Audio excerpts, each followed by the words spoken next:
On June 6, 2016, the electorate fired the St. Lucia Labour Party, led by Dr. Kenny Davis Anthony, a veteran politician. In his place, they hired this guy and a cluster of his citron-colored colleagues. As from then, Allen Chastanet has managed to break age-old parliamentary protocol on several occasions. He reneged on campaign promises and increased the tax on fuel by 60%. He increased airport taxes against the advice of nearly all industry stakeholders. He stopped the subvention to the organization charged with the conservation and preservation of St. Lucia.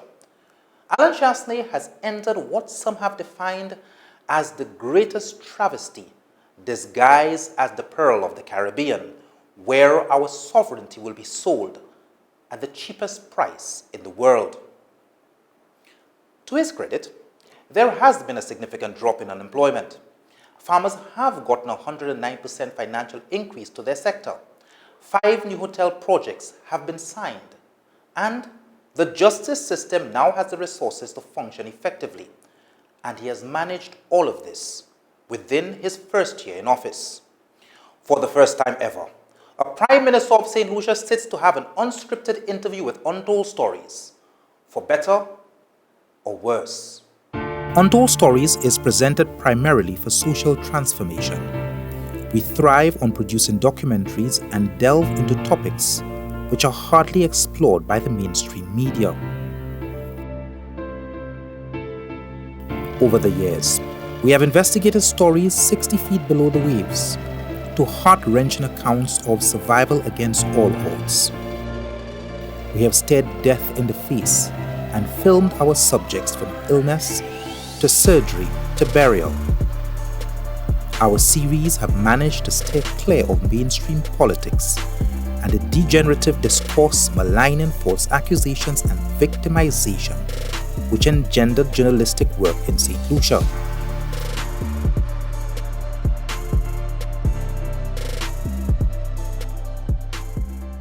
From 2011 to 2016, we tried to have a sit-down interview with former Prime Minister Dr. Kenny Anthony. However, every single request was vehemently rebuffed. The June 6, 2016 election ushered in a new political party, a new leader, a reform cabinet of a rather mixed and confusing cluster orientation. Some of the faces were hardened and seasoned. Others appeared young, green, and woefully inexperienced. Their leader, well, he's an unorthodox politician, a man who had been whipped in the 2011 elections, and one who seemed plagued by scandals and detractors who have questioned everything from his nationality to his educational qualifications. But the electorate had spoken emphatically, and for the past year, he had been steering what some have described as a novel, revolutionary course for St. Lucia, while others insist that this 6'4" white man is Tropical Trump, the biggest disaster to ever govern St. Lucia. For the first time ever, Untold Stories had the opportunity to ask key questions to a sitting Prime Minister on topics which are of interest to this small island developing state.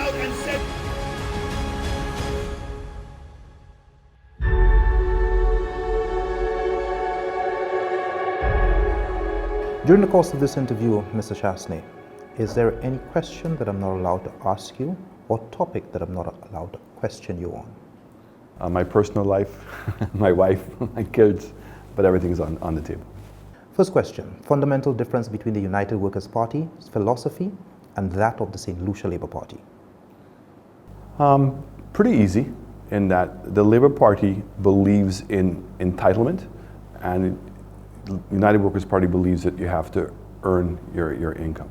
And that applies more specifically to government. So when the government feels it has more things to do under a Labour Party, what they do is increase taxes. They don't care where the taxes comes from. They don't care what impact it's going to have on the overall economy. Whereas United Workers' Party believes that government is not entitled. Government must earn its income. So if in fact that we're have too many expenses and not enough revenue, then we have to find ways to grow the economy in order to increase our revenue base as a portion of everybody else's income. During your campaign, yourself and your party made endless promises. Considering the number of promises that you've made, what can be delivered now? Well, that's probably one of the things I'm most excited about, is that when you look at our manifesto, that we have stayed very much in the framework of our manifesto. 5 to stay alive. How many of those have you accomplished? All of them. In the first year? All of them. Jude hospitals. During the campaign, Chastanet promised to reduce VAT, but didn't say by how much the 15% would be slashed. Number one, the immediate reduction and ultimate removal of the dreaded value-added tax.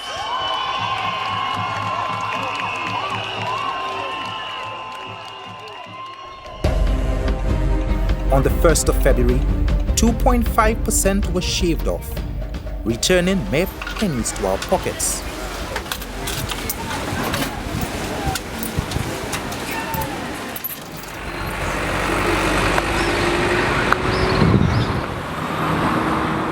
September 1st, 2016 saw a 50% reduction in the increase in license fees. So we see an immediate reduction in the amount that they had to pay, and the savings would result in more money in their pockets. With that came opposition from none other than the opposition.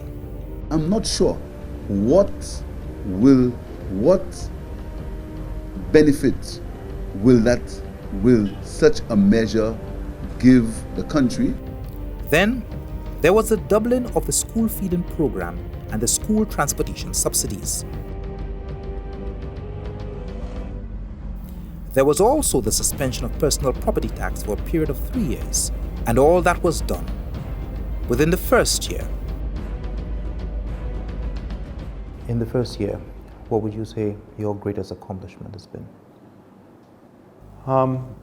Starting the process of change, getting a lot more buy-in than I was expecting to be able to get initially.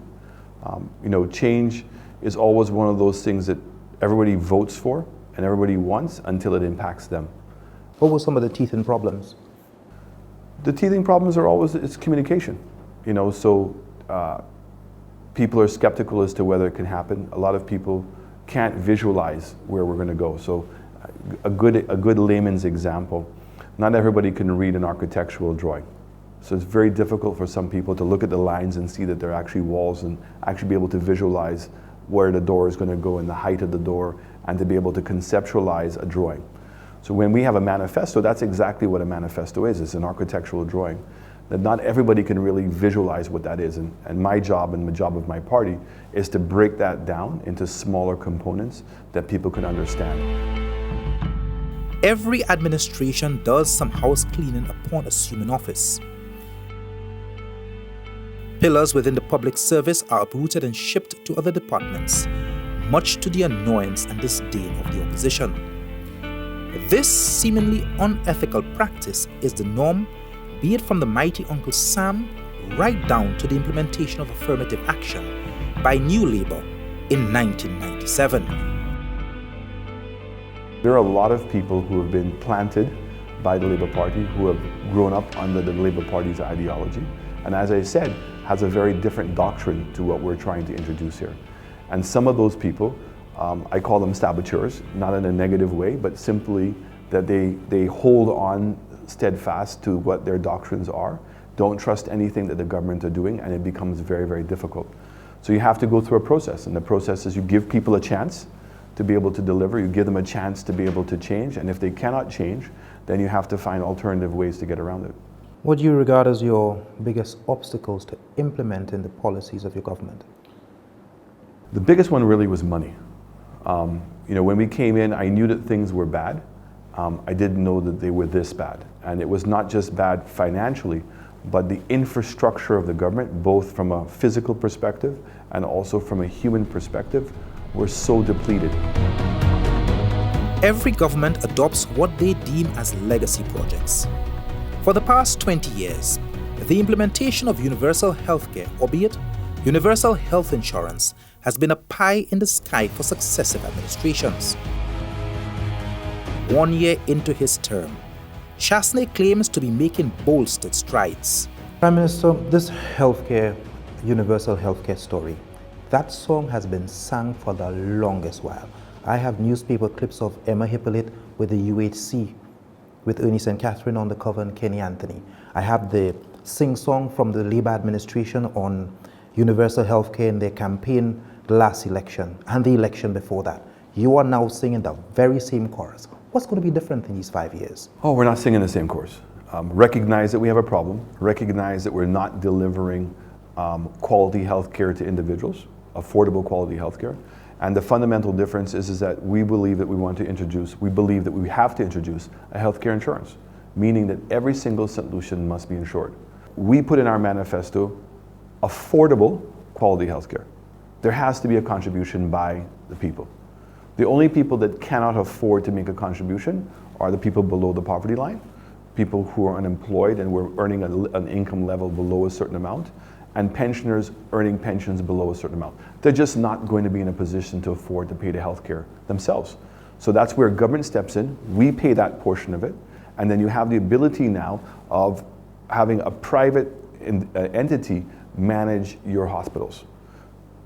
That is possible if, in fact, when you go to the hospital, you have healthcare insurance.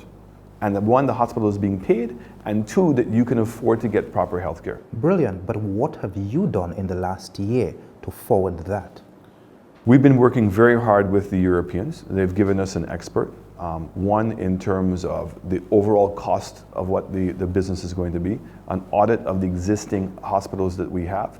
We've now identified 4 companies that are putting in bids to be able to run the hospitals, and now we're working with the EU and an expert on introducing the healthcare insurance program. What is the most challenging part of your job?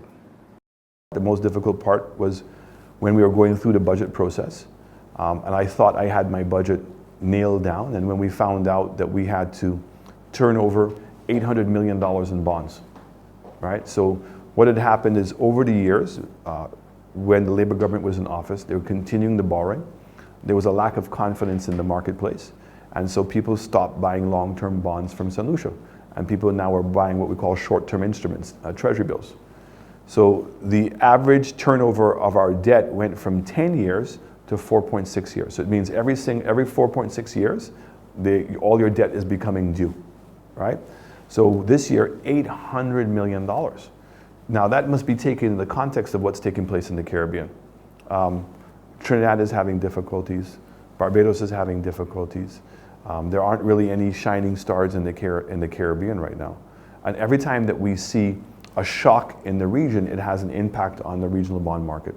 So it was very important for us to readjust some of the things that we wanted to do, to continue to give people the confidence that St. Lucia was on the right track, and to continue now the change. So when we got into government, there was an immediate change.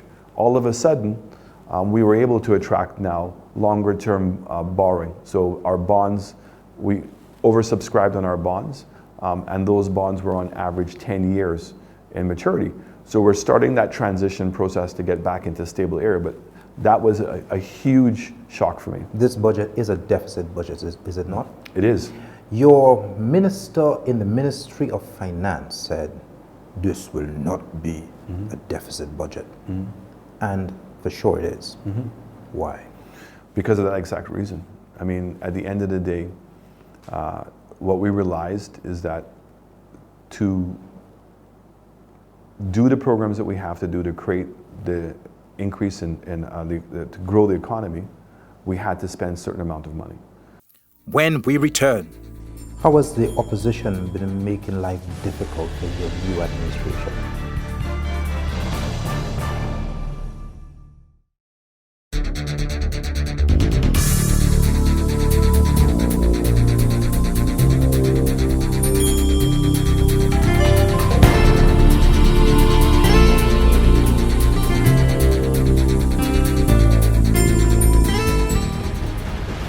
This country must never ever be placed in the hands of Allen Chastanet and his father, Michael Chastanet. That is our mission. Are you lying? Are you lying so much that you give nobody else a chance to lie? Can you lie 3 times in one sentence? Can you lie and correct your lie with another lie? Can you speak patois if you have these symptoms you are suffering from Chastanet Gordon? Chastanet doesn't trust King on one side, and you know who's creating the most problems? Guy Joseph. Because Chastanet cannot work without Guy Joseph. But I understand that Chastanet wants to take out Gil Regobot. How has the opposition been making life difficult for your new administration? The opposition is doing what they're supposed to do. I mean, so for me to come in here and to expect anything less of the Labour Party would be naive on my part. What I am hoping is that civil society and other entities in society now start understanding the difference. And what's not acceptable is the level of lies and manipulation of information. Manipulation of information, yes, but is your administration sending out the correct information for the elucidation of St. Lucia? I guess we can always do a better job. I'm not going to sit here and say we're perfect, clearly by some of the interpretations I've seen. I mean, a good example is the Dolphin Park. And again, and I want everybody to appreciate that we didn't come out to promote the Dolphin Park. The investor came to us, said he was looking for a location up north, and we sent him to the National Trust. My government didn't come out and make any pronouncements. My government didn't go out and lobby. We didn't call anybody from the National Trust.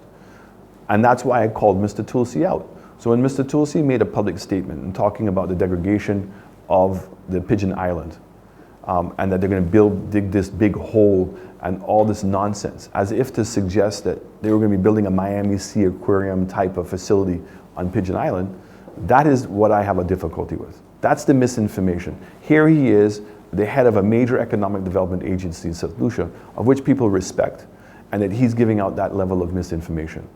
Let's move on to the DSH, the Pearl of the Caribbean. Who designed the terms of that agreement? Many of those things were already pre-negotiated by Invest St. Lucia. So in fact, the core part of the framework agreement had already been done by Investment St. Lucia. Considering the value of this project to St. Lucia and the ramifications or implications to the South, North, everybody, do you think this agreement should have been, the document should have been a public document? It's tough at this stage to be a public document because there's so much movement on it. And then if you're not privy to the overall discussion and what the intent of things that are being said, then people could misinterpret things all the time. And the fact is that none of those things were cast in stone.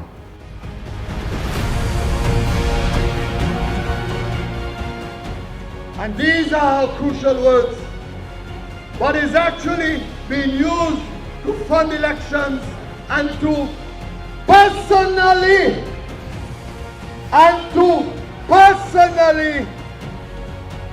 enrich the members of Parliament. This is what the Labour Party has been saying all along. The main role of political parties in opposition is to question the government of the day and hold them accountable to the public. If you pay anybody to be a candidate for your party, from day one, the person is corrupt. They also embody an alternative government and are responsible for challenging the policies of the sitting government and producing different policies where appropriate. So I want to say to you this evening, with a stroke of a pen, this is the power that you can control any politician, including the politicians in the LPM. Undoubtedly, every opposition wants to be effective and efficient enough to be trusted to govern. Hence, their every action is guided by said mission and mandate. During the last UWP administration, the main bone of contention was the use of Taiwanese funds, the issue of the consolidated funds. We will henceforth treat Ambassador Chu as a political operative of the United Workers' Party, and our parliamentarians will no longer afford him any diplomatic courtesy. There was the Rufus Bousquet Bruce Tucker episode. the Wycliffe and Stevenson King, and of course, the non-election of a deputy speaker post the resignation of Denry MP Marcus Nicholas. Renegades!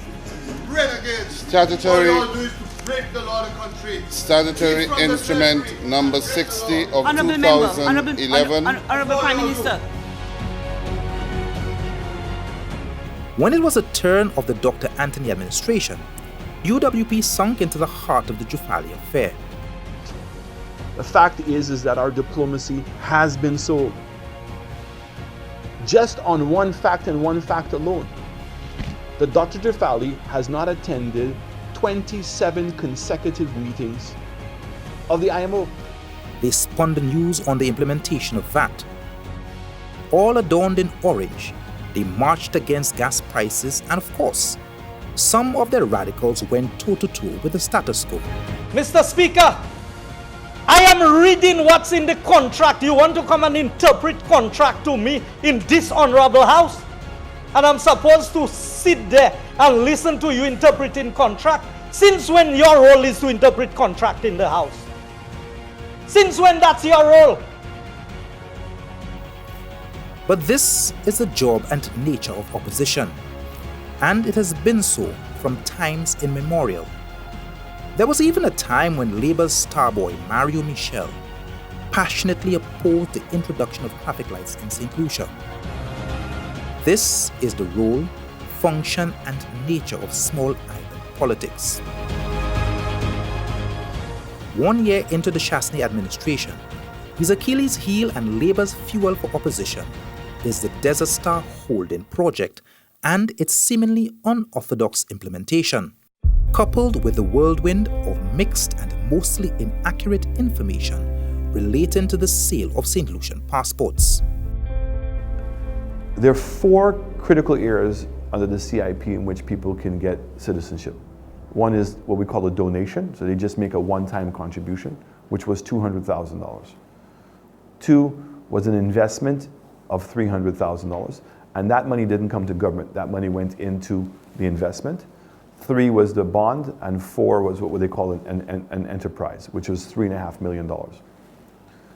When we went around doing our own due diligence with different organizations, different countries in the world, I started questioning, is it right that St. Lucia is leveraging its sovereignty and allowing a third party to come in here to get $300,000 towards their project? And they own the project. All we were really getting at the end of the day is the investment. And my cabinet had problems with that. And so we sat down with Teo and we sat down with Mohammed from Range, who are 2 investors who were hard bent on that $300,000. That's what they came here for. Their business plan was based on getting that $300,000. To convince them that, hey, we want to go in a different direction. We want to be able to have the majority of the money come in through a donation, so it means it's government's money. So the person applies to get a passport. Once they're approved, the money goes into the CIP. That money is then transferred into the Economic Development Fund, and that we will then take that money and either lend you or invest with you in your project, but that we get something to show for it. And therefore, the St. Lucians now, that money is in a sovereign fund, and St. Lucians can understand what we've leveraged is our sovereignty, and here is the value of that. And that this is the people's money. You explained that, Prime Minister, okay. But understanding what you just said, $300,000, yes. a $2.6 million investment where the investor... No, but you've lost already, because I'm saying I don't like the $300,000. Because the investment, the real estate investment, is that the developer gets the $300,000. And the money goes into an escrow account, okay? And that as the project is being undertaken, the developer is allowed to draw down on that escrow account to build it. Once the project is completed, the only thing that St. Lucia has to show for its sovereignty, okay, is a hotel development that's owned by somebody else. And what I've said repeatedly, there's only one example in the entire Caribbean in which that actually has worked, which is this company called Range. The opposition says these funds belong to Teo King. True or false? False. Under the current structure of the CIP, if he was to use the real estate portion, yes, the monies would belong to T.R. King, as they would belong to the 4 companies that they approved. So there were 4 entities that they already approved under CIP before they left office. All those companies are entitled to go out and sell CIP program and the real estate option, and the monies belong to them. Okay? I'm not regulating that people cannot do that. Okay? Because if there's an expectation by developers, I must leave that expectation. That's why I'm wording myself very carefully. We've incentivized people to want to now do the donation. Once it's donation, the money comes to the state. The state now is saying that it's going to put the money into a sovereign fund, and in the absence of a sovereign fund right now, we're putting the money into Invest St. Lucia to now invest into projects. Prime Minister, let's leave DSH and let's talk about the leak in your cabinet or certain government departments. I'd like to think that the leak is not in cabinet. I mean, I know that there was some information that came out, that came through cabinet, but I'm pretty sure I know where that came from, and that was taken care of. In terms of other entities, and that's what I call them, the saboteurs. There are people who are very much aligned to an ideology that's different to ours, are in a professional position, and I think compromise themselves. Because I have no difficulty with anybody wanting to support the Labour Party or having a different personal ideology. But once you are part of the civil service, you're entitled to be professional. And information that you get is strictly confidential. How do you plan to deal with that? That's not going to happen overnight. You know, we're putting in new systems and being able to track where the leaks are coming from in terms of people having to register for the information. We're going to do everything that we possibly can to try to capture people when the leaks do take place. And I want solutions to know that I'm not fearful of the leak in terms of, all of a sudden showing something that we're doing. The leaks are more damaging to St. Lucia's own reputation as a place to do business. So businessmen coming here thinking that they're having a confidential meeting. And I've explained that. So you can have a hotelier coming here, and it's a huge strategic importance for him to come to St. Lucia, but he doesn't want his competitors to know that. And all of a sudden, he signs a confidentiality agreement based on, I'm prepared to have a discussion with you, I'm prepared to come to an agreement with you, but it must remain confidential. And there are a lot of reasons why documents would want to remain confidential. And it's not unusual. The transparency becomes, are we doing our due diligence? Are we doing anything that's untoward? When we return, from cabinet colleagues to sworn enemies. But what is the genesis of the drama between these two men?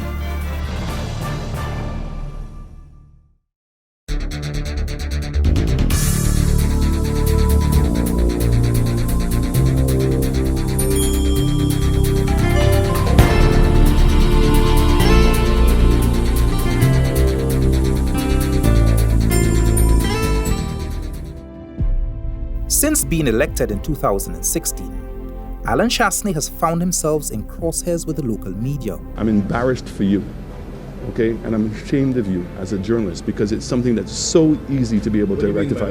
And I think that actually, in fact, what you did was malicious. Thank you very much. Some of his advocates have been quoted as disassociating themselves with his policies. He has had to apologize for erroneous figures about the U.S. deportation rate to the region. I apologize for that error. I don't want that to be the issue at hand here when there is a much bigger issue at play. And up until the airing of this documentary, his new government has not elected a deputy speaker. Honorable members, please elect your deputy speaker. I now call on you members to elect your deputy speaker. Honorable members, please elect your deputy speaker. For the third and final time, I am calling on honorable members of this House to elect a deputy speaker. In that same first year, unemployment has been reduced to 20.1%. The forensic lab, which had been closed for years, is now operational. The government has secured new markets for banana exports to England and France.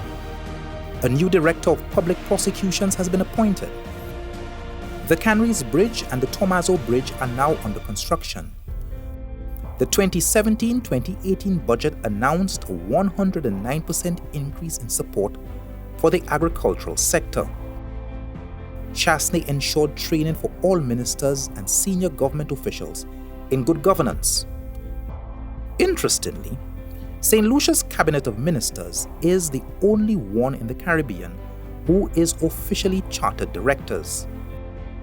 There was also the commencement of the Domani Resort development in Choiseul, and the tourism sector was able to secure a Thomson's Airline 787 flight to bring 300 passengers each week to our shores.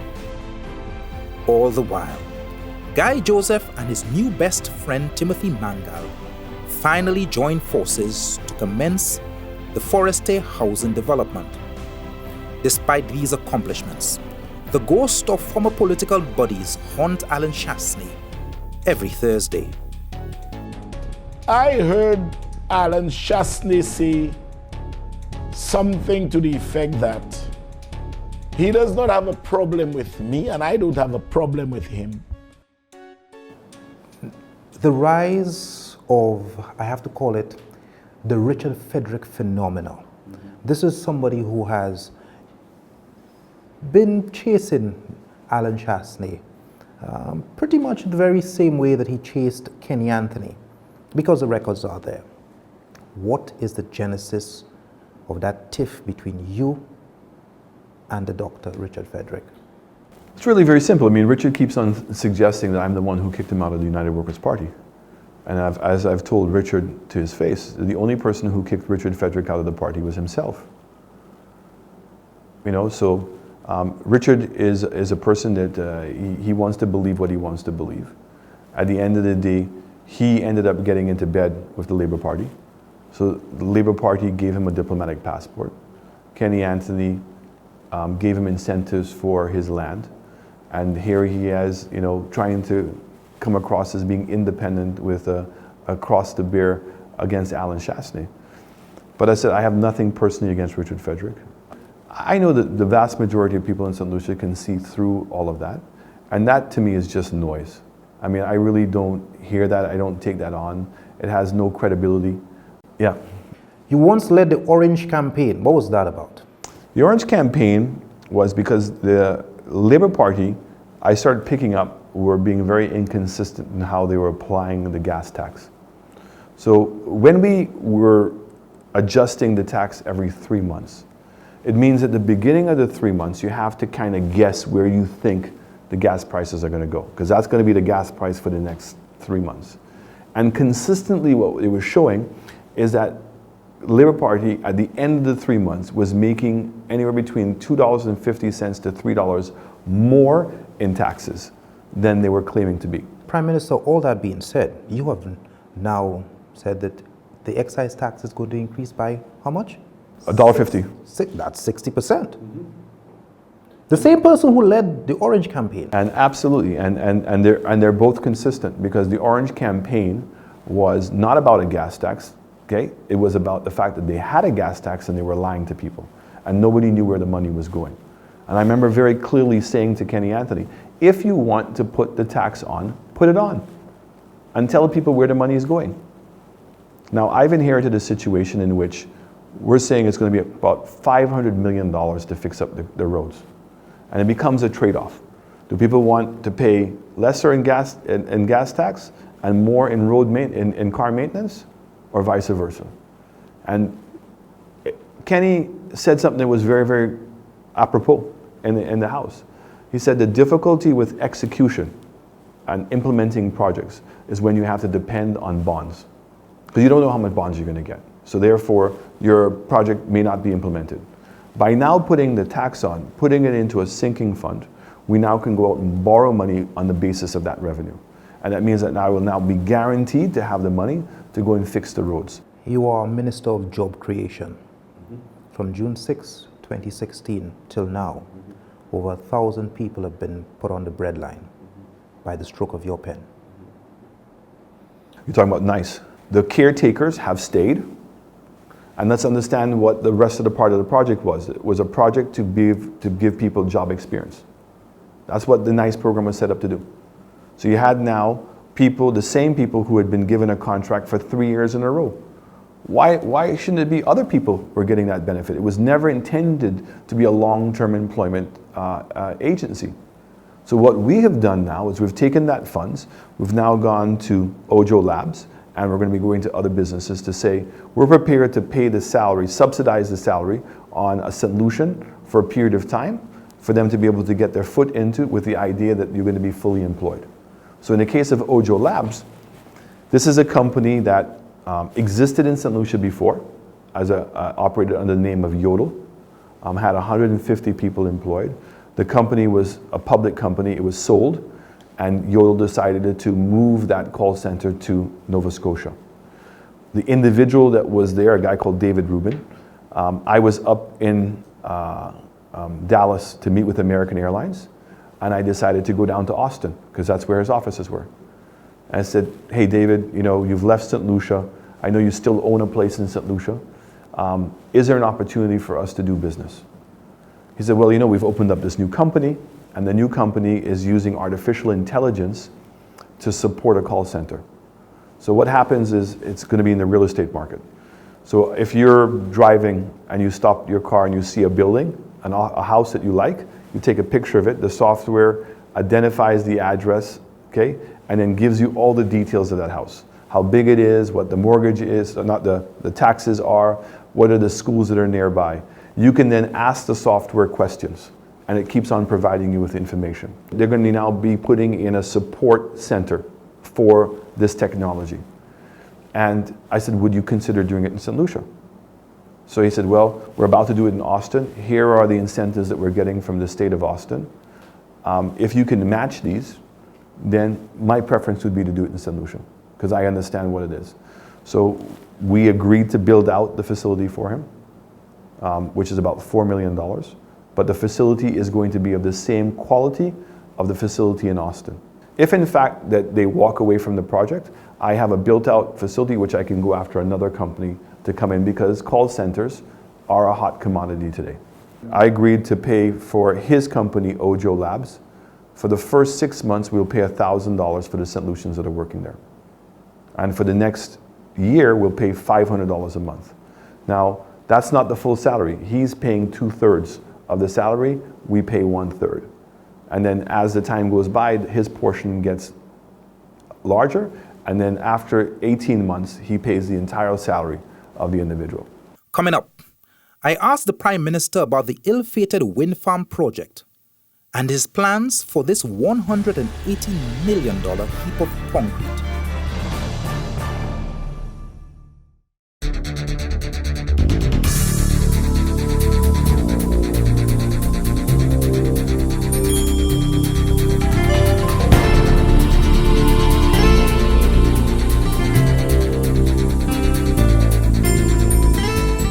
They say a bird in hand is worth 69 in the bush.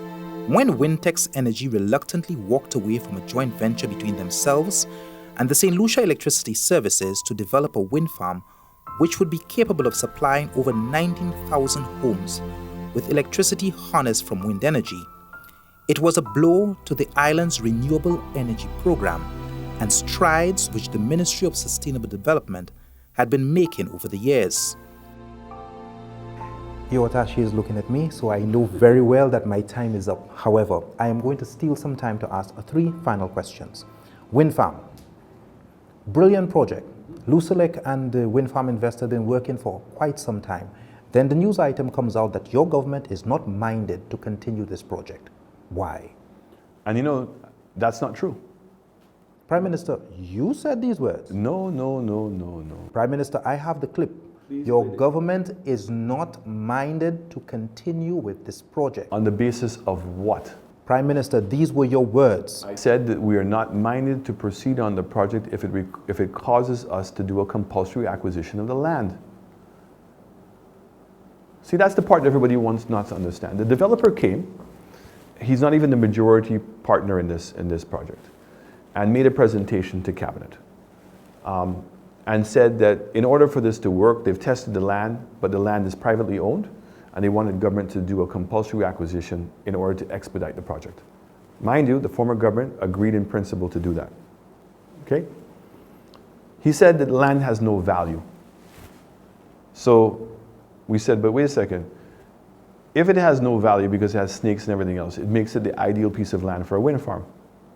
So why don't you go and find the owners and do a royalty with them? What do you think this project would have meant for St. Lucia now and 20 years from now? It's a good project. Is it an end-all, be-all? No, but it's a good project. Anytime you can generate energy from an alternative source, it's a fantastic thing. But St. Lucia is moving very fast on solar. I'm really hoping that the work that we're doing in, that was started many years ago with geothermal has the opportunity of creating a base for us. And we have no difficulties of anybody coming in wanting to generate electricity. The fanciful story of geothermal has been going on from the late 80s till now. It hasn't happened.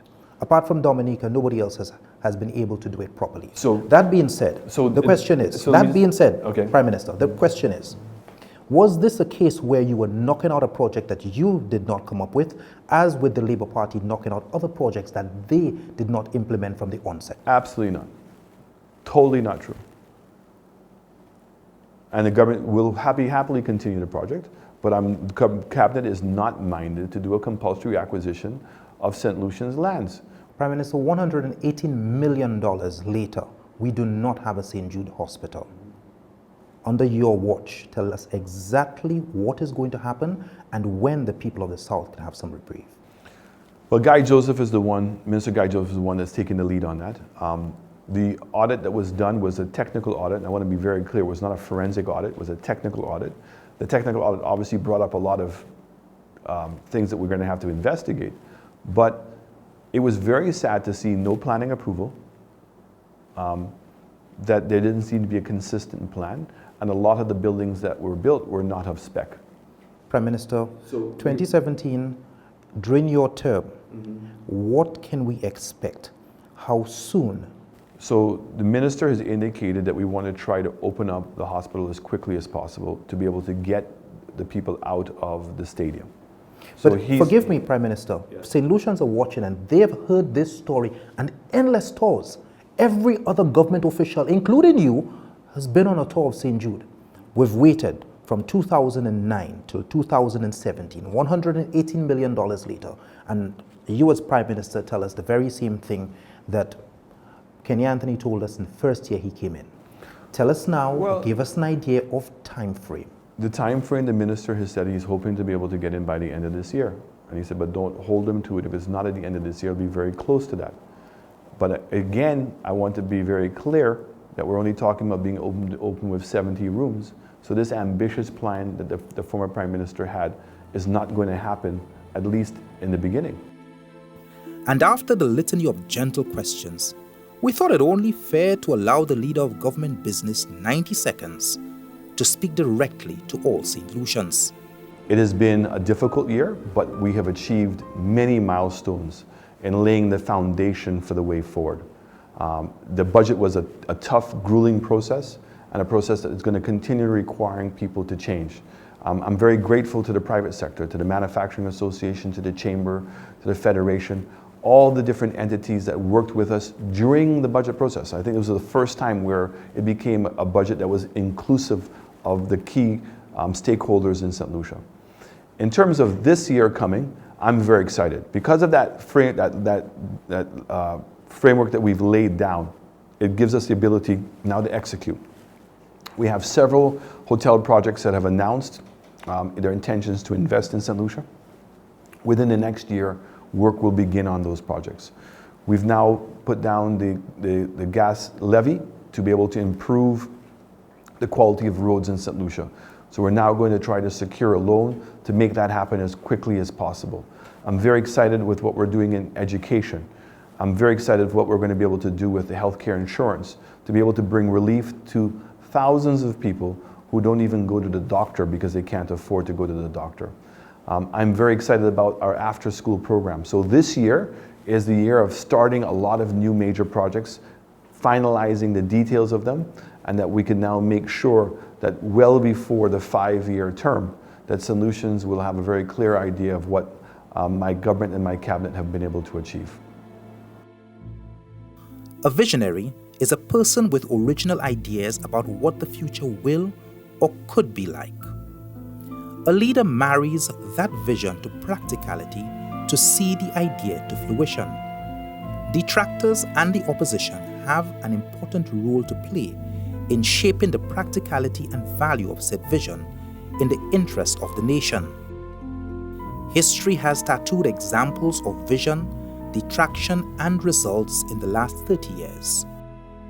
The March to Independence, the Providence Fund, which is now the NIC, the Hess Oil Terminal, the construction of the Rodney Bay Marina, the Roseau Dam, the Millennium Highway, traffic lights, and the implementation of VAT were all opposed.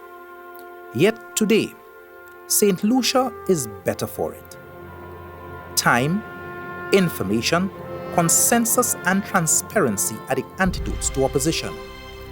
1 year into a very unorthodox, albeit novel style of governance, and St. Lucian's weight as a vision is married to practicality to help reduce unemployment, improve infrastructure and healthcare, while fertilizing our agricultural and education sector, all in an effort to build a new St. Lucia.